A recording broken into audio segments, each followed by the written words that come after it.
Hi friend, आज मु fast आपण मानक मो यूट्यूब चैनल को फास्ट स्वागतम करुच्ची। जय जगन्नाथ कहीकि आज स्टार्ट करुच्ची मो यूट्यूब चैनल। साधारणतः मु क्रिकेट लवर मान किसी रखी आमर माने क्रिकेट मैच डेस्क्रिप्शन माने कौन पाई मैच जितबार थिला कि हारीगला कौन पाई कौन करते भल होता जदिबा हारिला कहीं हारिला जदिबा जितला कहाँ जितला किए भल परफॉर्मेंस कले या आज मोर फास्ट हूँ चैनल प्रथम आज टॉपिक हूँ आमर चली जो न्यूजीलैंड सीरीज रे इंडिया पराजय वर्ण कला कहीं पराजय वर्ण कला से आपण मान पाखे किसी मोर कथा उपस्थापन करी। आपण मानू जदि भल लगे मत लाइक करेंगे, ये चैनल को सब्सक्राइब करेंगे। मु नुआ नुआ मे भी भल से न कही पारे आपण मैंने उत्साहित करें। प्लीज ये चैनल को लाइक करिए, सब्सक्राइब करिए और शेयर मध्य करेंगे। फास्ट हारी जीवार कारण फास्ट मैच आम पाखे जेहेतु नुआ ओपनर थी आमर भल माने फास्ट मैच दुई जन थिला डेब्यू मैच 50 पार्टनरशिप फास्ट भल से देते से मैंने किंतु कन्वर्ट कर जेहेतु फास्ट मैच युव प्लेयर इंटरनेशनल मैच खेली था। तो वन डे खेलिया स्टाइल अलग माने रन करवा और बिल्ड करने भीतर डिफरेंस थाए। एक्सपीरियंस हेल्ले से जानीपारे। तापर विराट कोहली आसी भल इनिंग्स खेली 50+ रन करते। नंबर 4 पुणी श्रेयस अय्यर जीवन प्रथम शतक मारी आमर केएल राहुल भल इनिंग्स खेली 80-85 रन करते। भल टोटाल फास्ट मैच रे सेटिंग कराइला 350 पाखापाखि सेटअप कराइला। किंतु आमर बोलिंग डिपार्टमेंट ऊपर फरक रहा। मो मतरे जो फास्ट 11 चूज कराइला डिफरेंस थिला। किंतु आमे देखिथिले T20 चहल आमको भल बोलिंग करते सी वन डे फास्ट 11 में पाइबार मो मतरे पूरा हकदार थे। आमे T20 चहलू खेलुचे, कुलदीप यादव को वन डे खेलुचे, इमती करने द्वारा आम भर किसी गोटे जन आमर गोटे प्लेयर को आम कॉन्फिडेंट दे पारुने खेलिया बारंबार जड़े बस पुणी मैंने भल परफॉर्मेंस दे जड़े बस खराब परफॉर्मेंस जड़े दे था बस था से अलग गोटे भल परफॉर्मेंस दे जड़े बसवा डिफरेंट ये प्रेशर आसे।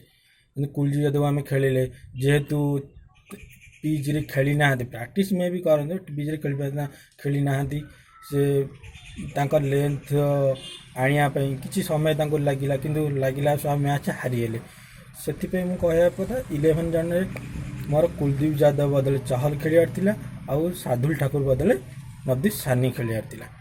नवदीप सानी आपण देखिथिबे T20 रे भल बोलिंग करते। फास्ट बोलिंग आम फास्ट बोलिंग विकेटिंग बोलिंग दरकार। जेहेतु आमर बुमरा किसी समय पर इंजर्ड पर आसुँच टे समय फिट होगा समय लगे लेंथ पाइबापी समय लगे आमको विकेट टेकिंग डिलीवरी बोलर दरकार। आम पाखे जाडेजा अच्छी कि जाडेजा कह जाए इकोनोमिकल बोलर से विकेट टेकर बोलर नु। जेहेतु आम ऑलराउंडर रूप में खेलुचे विकेट आशा करिया भी ठीक नुह। सी इकोनोमी सी देखती किंतु आम पाखे विकेट टेकर नवदीप सानी और चहल थे आम फास्ट 11 खेल पारि था। सेकेंड कथा हूँ हारिबार फास्ट मैच कारण हूँ मो मतरे बोलिंग तो मैक्सिमम फ्लैट पिच 350 बड़ स्कोर नुह। जेहेतु 350 टार्गेट गोटे चेस करा बहुत कॉस्टली होता है।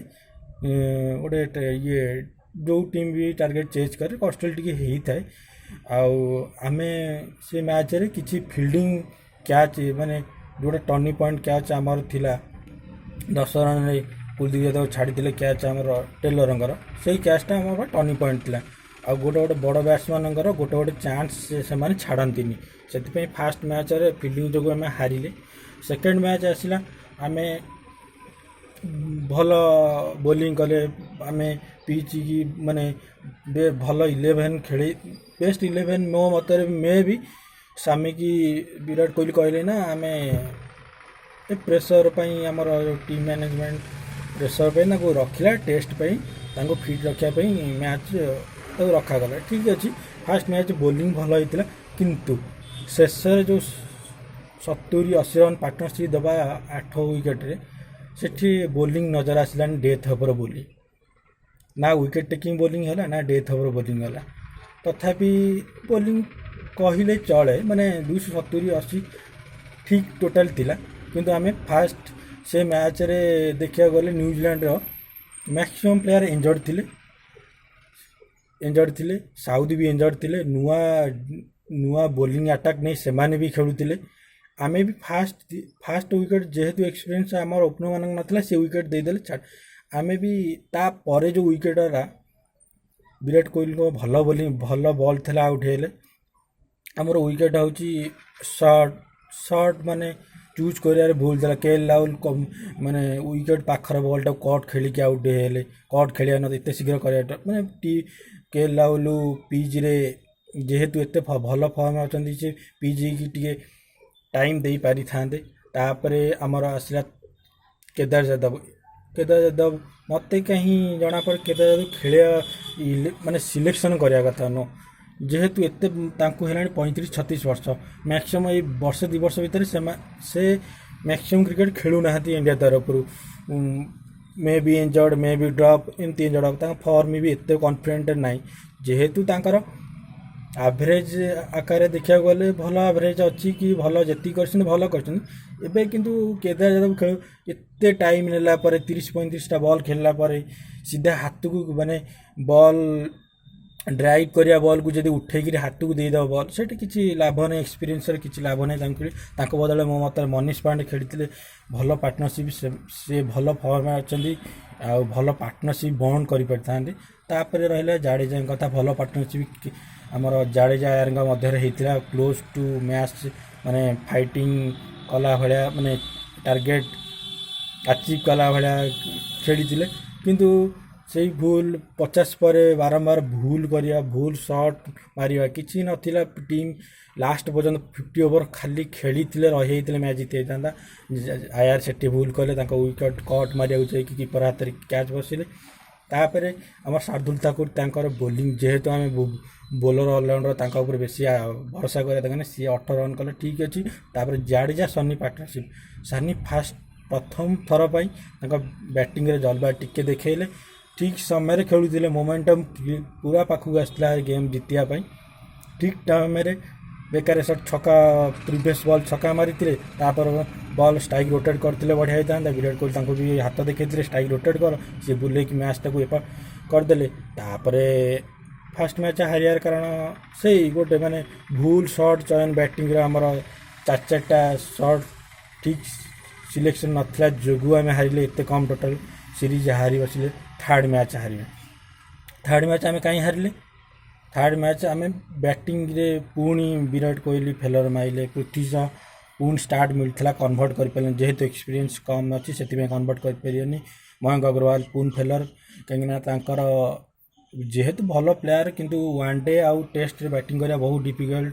ଟେଷ୍ଟରେ ବଲ୍ ଲେଫ୍ଟ କରାଯାଏ କିନ୍ତୁ ୱାନ୍ ଡେରେ ବେଶୀ ଲେଫ୍ଟ କରାଯାଇପାରେନି ପୁଣି ସ୍କୋର ବୋର୍ଡ଼କୁ ଚଲେଇବାକୁ ଥାଏ ସେଥିପାଇଁ ସେ ଭଲସେ ଖେଳିପାରିଲେନି ତାଙ୍କୁ ଅଗ୍ରୱାଲଙ୍କ କଥା ନାହିଁ ବିରାଟ କୋହଲି ପୁଣି ଫେଲର ମାଇଲେ ପୁଣି ଆସିଲେ ଆମର ପାର୍ଟନରସିପ୍ ଆୟାର ଆଉ ରାହୁଲ ପୁଣି ଇମ୍ପୋର୍ଟାଣ୍ଟ ପାର୍ଟନରସିପ୍ ଯେହେତୁ ଏଇଟା ହେଉଛି ମୋ ମତରେ ବଡ଼ ସେଟ୍ ବ୍ୟାକ୍ ଇଣ୍ଡିଆ ପାଇଁ ହେଇପାରେ ନମ୍ବର 4 ନମ୍ବର 5 ସେଟ୍ ଡାଉନ୍ ମାନେ ସେଟଲ୍ ଡାଉନ୍ ହେଲା ଭଳିଆ ମୋତେ ଲାଗୁଛି ପୁରା କନଫିଡେଣ୍ଟଲି ଯେହେତୁ ଯେମିତି କେଏଲ୍ ରାହୁଲ ୱିକେଟ୍ କିପିଂ କରୁଛନ୍ତି ମୋ ମତରେ ଫାର୍ ବେଟର୍ ୱିକେଟ୍ କିପିଂ କରୁଛନ୍ତି ଋଷଭ ପନ୍ତଙ୍କ ଠାରୁ ଆଉ ତାଙ୍କର ୱିକେଟ୍ କିପିଂ କୁହନ୍ତୁ ଆଉ ଆମର ରିଭ୍ୟୁ ନେବା ବି କନଫିଡେଣ୍ଟାଲି ସେ ଠିକ୍ ସେ ଜଜ୍ କରିପାରନ୍ତି ସେତିକି ବି ଋଷଭ ପନ୍ତଙ୍କ ଦ୍ୱାରା ଟିକେ ମୋତେ ଲାଗେ ଲ୍ୟାକ୍ ହେଇପାରେ ନାହିଁ ଆଉ ନମ୍ବର 4-5ରେ ବଢ଼ିଆ ଖେଳିଲେ 50 ରନ୍ ଆଭବ ବଢ଼ିଆ ପାର୍ଟନରସିପ୍ ଥିଲା ଆୟାରଙ୍କର ବଢ଼ିଆ ରନ୍ ଥିଲା 100 ରନ୍ ପାର୍ଟନରସିପ୍ ଥିଲା ସେ ରାହୁଲ ଆଉ ଆୟାରଙ୍କ ଦ୍ୱାରା ତାପରେ ଆମର ଆସିବ କେଏଲ୍ ରାହୁଲ ବଢ଼ିଆ ଖେଳିଲେ ଶେଷ ପର୍ଯ୍ୟନ୍ତ ଖେଳିଲେ ଶତକ ମାଇଲେ କିନ୍ତୁ କିଛିଟା ରନ୍ ଆମେ 320 ରନ୍ ଖଣ୍ଡେ କରିପାରନ୍ତି, ଯେହେତୁ ସେଟଲ୍ ଥିଲେ ଗୋଟେ ଓଭର 2ଟା ୱିକେଟ୍ ହରାଇଦେବାରୁ 320 ରନ୍ 10-20 ରନ୍ ପଛରେ ଆମେ ରହିଲେ। ତାପରେ ବୋଲିଂ ଡିପାର୍ଟମେଣ୍ଟ କାହିଁକିନା ମୋତେ ଲାଗେ ଆଉ ବୁମରାଙ୍କର ସେମିତି ବୋଲିଂ ଆଉ ନଜର ଆସୁନାହିଁ। ତାପରେ ଆମେ ଇଏକୁ ଦେଖିବାକୁ ଗଲେ ସ୍ପିନ୍ ବୋଲିଂରେ ପୁଣି ଚହଲ ପୁଣି ତାଙ୍କୁ ପ୍ରମାଣ ଦେଲେ ଯେ ସିଏ କ'ଣ ପାଇଁ ଭଲ ବୋଲର ଇଣ୍ଡିଆର ଏତେ ସମୟ ପାଇଁ ଖେଳୁଛନ୍ତି, ଭଲ ବୋଲିଂ କରିଥିଲେ। ଜାଡ଼େଜା ଭଲ କରୁଥିଲେ, ପୁଣି ଶାର୍ଦୁଲ ଠାକୁର ପୁଣି ଏକ୍ସେପ୍ସନ୍, ସେ ଗୋଟେ ଓଭରରେ 20 ରନ୍ ଦେଇକି ମ୍ୟାଚ୍ ଏପଟ ସେପଟ କରିଦେଉଛନ୍ତି। ଯେହେତୁ ବଢ଼ିଆ ୱିକେଟ୍ ହେଇଥିଲା 6ଟା ୱିକେଟ୍ ପରେ, 5 ୱିକେଟ୍ ପରେ ଆଉ 85 ରନ୍ 85-80 ରନ୍ ପାଖାପାଖି ଥିଲା, 8 ପାଖାପାଖି ପଡ଼ୁଥିଲା। ଗ୍ରାଣ୍ଡ ହୋମ୍ ଫର୍ମ ନଥିଲେ ତାଙ୍କୁ ଗୋଟେ ଓଭର 20 ଦେବା ବୋଲିଂ ଠିକ୍ ନୁହେଁ। ମୁଁ ଏତେ ସମୟ ଖେଳିଲା ପରେ ଗୋଟେ ପିଚ୍ରେ ଆକ୍ୱେଣ୍ଟେଡ୍ ହେଲା ପରେ ବି ଏତେ ରନ୍ ଦେବା ଠିକ୍ ନୁହେଁ। ମୋ ମତେ ଶାର୍ଦୁଲ ଠାକୁରଙ୍କୁ ଆଉ କିଛି ୱାର୍କ କରିବାକୁ ପଡ଼ିବ। ଆଉ ମୁଁ ବୁଝିପାରୁଛି ଟିମ୍ରେ ଯେହେତୁ ଆମର ଭୁବନେଶ୍ୱର କୁମାର, ଦୀପକ ଚହର ଫାଷ୍ଟ ତାଙ୍କଠୁ ଆଗ ଚଏସ୍ ସେ ଇଞ୍ଜର୍ଡ ଅଛନ୍ତି, ସେଥିପାଇଁ ପ୍ରୋବ୍ଲେମ୍ଟା ହେଉଛି। ଯେହେତୁ ସେମାନେ ନ୍ୟୁ ବୋଲର, ଯେମିତି ନ୍ୟୁଜିଲାଣ୍ଡରେ ମୁଁ କହିବାକୁ ଗଲେ 2 ଜଣ ନ୍ୟୁ ବୋଲର ଥିଲେ, ସେମାନେ ଯଦି ଭଲସେ 2-3ଟା ମ୍ୟାଚ୍ ଖେଳିକି ପକାଇ ପାରୁଛନ୍ତି, ଆମେ କାହିଁ ନ ପକାଇ ପାରିବା। ସେଥିପାଇଁ ମୋ ମତରେ ଶାର୍ଦୁଲ ଠାକୁରଙ୍କ ବଦଳରେ ନବଦୀପ ସାନିକି ଅଧିକ ପ୍ରାଧାନ୍ୟ ଦିଆଗଲେ ଭଲ। ଆଉ ଗୋଟେ କଥା, ଆମର ହାରିବାର ମେନ୍ କାରଣ ମୋତେ ଜଣାପଡ଼େ ଯେ ଯାହା ଓଭର ଏକ୍ସପେରିମେଣ୍ଟ ହୋଇଛି। ଓଭର ମାନେ ବିରାଟ କୋହଲିଙ୍କର ବହୁତ ଓଭର କନଫିଡେଣ୍ଟାଲ ପାଇଁ ଇଣ୍ଡିଆ ହାରିଲା। ଏଇଟା ମେନ୍ ଥିଙ୍ଗସ୍। ସଦାବେଳେ କହନ୍ତି ରୋଟେସନ୍ ପଲିସି, ଆଜି ୟାକୁ ଚାନ୍ସ ଦେବା, କାଲି ତାକୁ ଚାନ୍ସ ଦେବା। ଏଇ ଚାନ୍ସ ଦେବା ଭିତରେ ଆମେ ଖେଳିବା, ମ୍ୟାଚ୍ ଜିତିବା ଲକ୍ଷ୍ୟ ରଖିବା ଦରକାର। ସେଇଟା ବିରାଟ କୋହଲିର ମୋତେ ଲାଗିଲା ୱିକ୍ ପଏଣ୍ଟ, ସେଇଟା ଲାଗିଲା। ସେ ଆଗାମୀ ଚେଞ୍ଜ କରିପାରନ୍ତି। ସଦାବେଳେ ୱାର୍ଲଡ଼ କପ୍ ପାଇଁ ସେ ବେଶୀ ଯେଉଁ କନଫରେନ୍ସ ଦିଅନ୍ତି, ୱାର୍ଲଡ଼ କପ୍ ପାଇଁ ପ୍ରିପାରେସନ୍ ସମସ୍ତେ କରନ୍ତି। ମୋ ମତେ ୱାର୍ଲଡ଼ କପ୍ ପାଇଁ କିଛି ପ୍ରିପାରେସନ୍ ବୋଲି କିଛି ଗୋଟେ ନଥାଏ। ପ୍ରତିଟି ମ୍ୟାଚ୍ ପ୍ରିପାରେସନ୍, ସେଇଟା ୱାର୍ଲଡ଼ କପ୍ ଧୀରେ ଧୀରେ ବେଟର୍ ହେଇଯାଉ। ପ୍ରତିଟି ମ୍ୟାଚ୍ ଜିତିବା ଲକ୍ଷ୍ୟରେ ୱାର୍ଲଡ଼ କପ୍ ପାଖକୁ ଆସିବାରେ ଆମ ମେନ୍ ଥିଙ୍ଗସ୍ ରଖିବା, ପ୍ରତିଟି ମ୍ୟାଚ୍ କେମିତି ଜିତିବା। ଯଦି ଜିତିବା ଭଲ ପରଫର୍ମ କରି ଜିତିବା ହାରିବାର କି ମ୍ୟାଟର୍ ଅଛି। ଯେହେତୁ ମୋ ମତରେ କ'ଣ, ଯଦି ଆମେ T20 କି 7-5-0 ଜିତି ପାଇଲେ ଆମେ ସିରିଜ୍ ହାରିଯିବା, କିନ୍ତୁ 3-0 ହାରିବା ନଥିଲା। ଆମ ପାଖରେ କିଛି କାପାସିଟି ଥିଲା, ଆମେ ଜିତିପାରିଲେ। ମୋ ମତରେ ଟିମ୍ 11 ଫାଷ୍ଟ କାରଣ ହେଉଛି ଟିମ୍ 11 ଠିକ୍ସେ ଚୟନ କରାଯାଉନି। କେଦାର ଯାଦବକୁ ଫାଷ୍ଟ 2ଟା ମ୍ୟାଚ୍ ଖେଳିବା ମୋ ମତରେ ଭୁଲ ଥିଲା। ଆଉ ଶାର୍ଦୁଲ ଠାକୁରଙ୍କୁ ଏତେ ପ୍ରାଧାନ୍ୟ ଦେବା ସନିଙ୍କ ବଦଳରେ ସେଇଟା ଭୁଲ। ଆଉ ଚହଲଙ୍କୁ ଫାଷ୍ଟ ମ୍ୟାଚ୍ରେ ବସେଇବା ସେଇଟା ଭୁଲ। ଏଇଟା ହାରିବାର ହେଉଛି ଓଭର ଏକ୍ସପେରିମେଣ୍ଟ ଆଉ ପାଇଁ ହାରିଲା, ଏତିକି। ଆଉ ଆଜି ପୁଣି ଆଉ ଗୋଟେ କହିବି ଇଣ୍ଡିଆନ୍ ଟିମ୍ ପାଇଁ, ମୋତେ ଲାଗୁଛି କିଛି ବର୍ଷ ହେଲାଣି ଇଣ୍ଡିଆନ୍ ଟିମ୍ ଭଲ କରୁଛି, କିନ୍ତୁ ଲକ୍ ଭଲ ନାହିଁ, କପ୍ ହାତେଇ ପାରୁନି। ଯାହା ବି କୁହ, ମାନେ ଆମର ଇଣ୍ଡିଆନ୍ କ୍ରିକେଟ୍ ମେନ୍ସ ଲେବୁଲ୍ କ୍ରିକେଟ୍ କୁହ, ଓମେନ୍ସ ଲେବୁଲ୍ କ୍ରିକେଟ୍ କୁହ, ଅଣ୍ଡର-19 2 ଇୟର୍ସ ହେଲାଣି ଫାଇନାଲ୍କୁ ଯାଉଛି। ଏଇ ପ୍ରିଭିୟସ୍ ଇୟର୍ ହାରିଥିଲା ୱେଷ୍ଟଇଣ୍ଡିଜ୍ ଥରେ ଫାଇନାଲ୍, ଏବେ ବାଂଲାଦେଶଠୁ ହାରିଥିଲା, ଆପଣମାନେ ଜାଣିପାରୁଛନ୍ତି। ଆଉ ସେଇଟା ତ ଲକ୍ର କଥା କହିଲେ ଚଳେ। କ୍ରିକେଟ୍ ଆମ ପାଖରେ ଅଛି, କିନ୍ତୁ ଲକ୍ ଆମ ପାଖରେ ନାହିଁ। ଆଉ ଏବେ ଆଜି ହିଁ ଫାଇନାଲ୍ ଥିଲା, 83ଟା ଫାଇନାଲ୍ ଆମର ଅଷ୍ଟ୍ରେଲିଆ ଆଉ ଭାରତ ମଧ୍ୟରେ। ଭାରତ ଇଜି ଜିତିବା ମ୍ୟାଚ୍, ଅଷ୍ଟ୍ରେଲିଆ ଦେଇଥିଲା 160 ଆଭବ୍ ଟାର୍ଗେଟ୍, କିନ୍ତୁ ଆଉ ଆମର 3 ୱିକେଟ୍ ହରାଇ ଆଉ ଥିଲା କେତେ 28 ବଲ୍ରେ 35 ରନ୍ ଥିଲା। ଆଉ ହାତରେ 7 ୱିକେଟ୍ ଥିଲା। ହରମନପ୍ରୀତ କୌର ଆଉ ଆମର ସ୍ମୃତି ମନ୍ଦାନା ଖେଳୁଥିଲେ। ସ୍ମୃତି ମନ୍ଦାନା 61 ପାଖାପାଖି ଖେଳୁଥିଲେ 180 ଷ୍ଟ୍ରାଇକ୍ ରେଟ୍ରେ। ଗୋଟେ ଇଜି ବଲ୍ରେ ହାତକୁ କ୍ୟାଚ୍ ଦେଇକରି ମ୍ୟାଚ୍, ମାନେ ରନ୍ ଇଜି ଥିଲା, ମାନେ ରନ୍କୁ ବଲ୍ 8-9 ବଲ୍ ଡିଫରେନ୍ସ ଥିଲା। ହରମିତ କୌର, ଆମର କ୍ୟାପ୍ଟେନ୍ ହରମିତ କୌର ଇଜିଲି ମ୍ୟାଚ୍ଟାକୁ ନେଇପାରିଥାନ୍ତେ। ସେ ତାପରେ ଓଭର LBW ସ୍ପିନ୍ ବଲ୍କୁ ଧୀରେ ସେ ଖେଳିବାକୁ ଯାଇକି ଉପର ବଲ୍ଟାକୁ ବ୍ୟାକ୍ଫୁଟ୍ ଖେଳିବାକୁ ଯାଇକି LBW ହେଲେ, ତାପରେ ବି କେହି କଣ୍ଟ୍ରୋଲ୍ କରିବାକୁ ନଥିଲେ। ଆମ ଦେଖାଯାଏ ଇଣ୍ଡିଆନ୍ ଟିମ୍ରେ ପ୍ରୋବ୍ଲେମ୍ ହେଉଛି ଆମର ସେ 2-3 ଜଣଙ୍କ ଉପରେ ଆମେ ବେଶୀ ନିର୍ଭର କରୁଛୁ। ଏଭ୍ରି କ୍ରିକେଟ୍ ମାନେ ଅଣ୍ଡର-19 ଦେଖିବାକୁ ଗଲେ ଜେସେଶ୍ୱାଲ ଏକମାତ୍ର ପ୍ଲେୟାର ମୋତେ ଫାଇନାଲ୍ ଜଣାପଡ଼ିଲା, ଏକମାତ୍ର ସେ ଖେଳୁଥିଲେ। ବୋଲିଂରେ ରବି ବିଷ୍ଣୋଇ, ମାନେ ଏତେ ଭଲ ବୋଲିଂ ଥିଲା ଦୁଇଟା ପ୍ରିଭିୟସ୍ ମ୍ୟାଚ୍ରେ, ଲେନ୍ଥ ଭ୍ୟାରି କରିପାରିଲାନି। ଆଉ ଫାଇନାଲକୁ ଯେଉଁ ଫାଇନାଲର ଫାଇନାଲ ମ୍ୟାଚ୍ର ଯେଉଁ ଥାଏ ନା କିଛି ଗୋଟେ ଭୟ ଥାଏ, ମୋ ମତରେ ବେଶୀ ଭୟ ତ ବାଂଲାଦେଶ ଟିମ୍ ଥିବା ଦରକାର, କାହିଁକିନା ସେ କେବେ ଫାଇନାଲ ଆସିନାହାନ୍ତି। ଆମେ ଏତେ ଫାଇନାଲ ଖେଳି ଇଏ କରି ଏତେ କନଫିଡେଣ୍ଟ କ୍ରିକେଟ ଖେଳି ଆମେ ଯଦି ଠିକ୍ ଲେବୁଲରେ ଆମେ ଭୟ କରିଯିବା କି ଇଏ ଆମ ଲେନ୍ଥ ଠିକ୍ ସେ ମ୍ୟାନେଜେବୁଲ୍ କରିପାରିବାନି, ଏଇଟା ବଡ଼ ଭୁଲ ଥିଲା ମୋ ମତରେ। କିନ୍ତୁ ମୋ ମତରେ କହିବାକୁ ଗଲେ ଅଣ୍ଡର-19 ୱାର୍ଲଡ଼ କପ୍ ଜିତିବା ଯୋଗ୍ୟ ଥିଲା ଆମର ବାଂଲାଦେଶ, କାହିଁକିନା ତାଙ୍କ ବୋଲିଂ ଫାଷ୍ଟରୁ 50 ମାନେ ଫାଷ୍ଟରୁ ଲାଷ୍ଟ ପର୍ଯ୍ୟନ୍ତ ବୋଲିଂରେ ଗୋଟେ ଗୋଟେ ମାନେ ଏକ୍ସଟ୍ରା ବୋଲିଂ ନଥିଲା, ୱାଇଡ଼ ନଥିଲା, ଏକ୍ସଟ୍ରା ରନ୍ ନଥିଲା ଆମର। କିନ୍ତୁ ଇଣ୍ଡିଆର ଫାଷ୍ଟ 10 ଓଭରରେ ଆମେ 14-15 ରନ୍ ଏକ୍ସଟ୍ରା ଦେଇଥିଲୁ। ଟୋଟାଲ୍ ଆମେ 176-75 ଡିପେଣ୍ଡ କରିବାକୁ ଗଲା 40 ରନ୍ ଏକ୍ସଟ୍ରା ଦେଇଦେଲା, ଆମେ କେବେ ଜିତିପାରିବାନି।